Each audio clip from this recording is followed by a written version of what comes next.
Welcome back. We're in the kitchen today. Today's recipe is a super special, top secret Italian Easter cookie. Now this recipe goes back on my husband's side of the family, at least to his great-grandmother. She had an Italian bakery in New York, and this was one of the recipes.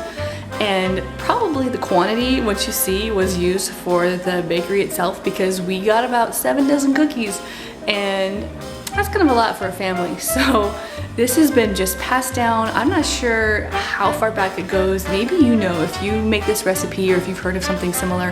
Let me know in the comments below. But this recipe is something that my mother-in-law pulls out once a year at Easter, and we all love it. And this year, my husband and I are trying it ourselves. So here's the recipe. Let's get started. You will need a 5-pound bag of flour, a 2-pound box of sugar, a dozen jumbo eggs, a 1-ounce bottle of vanilla. We used a different size bottle, so we measured an ounce.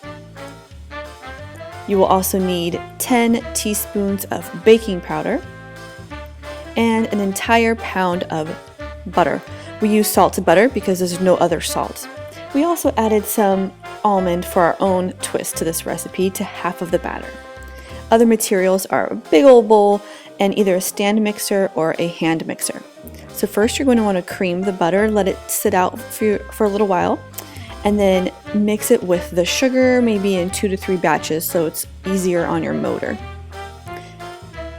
Here I am. It's so much easier to mix softened butter.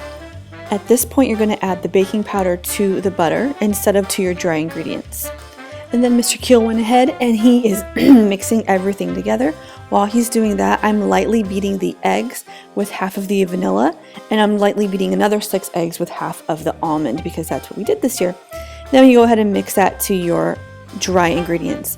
Now this part requires some time and some muscle. It's the hardest part. You're just basically mixing it into a nice dough. If you have a little helper who's about 18 months old or so, it really does help things along. Here she is trying to eat the dough, and yes, she did take a bite at one point. And there's her foot right next to a cookie. I hope you don't mind that. Now the traditional shape is to roll them out as so and just twist them. We had a learning curve. We made them a little too big. These suckers expand. So here he is just twisting it, making a loop on top, kind of ripping off any of the excess. So they look like this when they're raw. That's big, you guys. That's 12 as a dozen right there. And we learned to make them thinner and a little shorter as time went on, and we still got 7 dozen with that.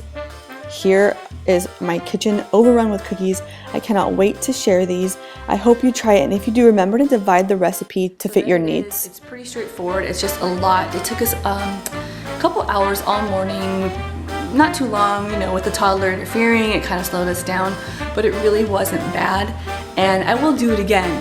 But the true test is to see how they taste, so stick with me on Instagram. I'll post an update there to see what my family thought, because besides my mother, most of them haven't tasted this cookie. So what is that once a year treat that your family makes at Easter? Maybe it's something savory, maybe it's something sweet. Share some of the delicious treats you guys eat in the comments below, because I'm always looking to try new recipes. Thank you for watching, and I'll see you in the next video. Bye.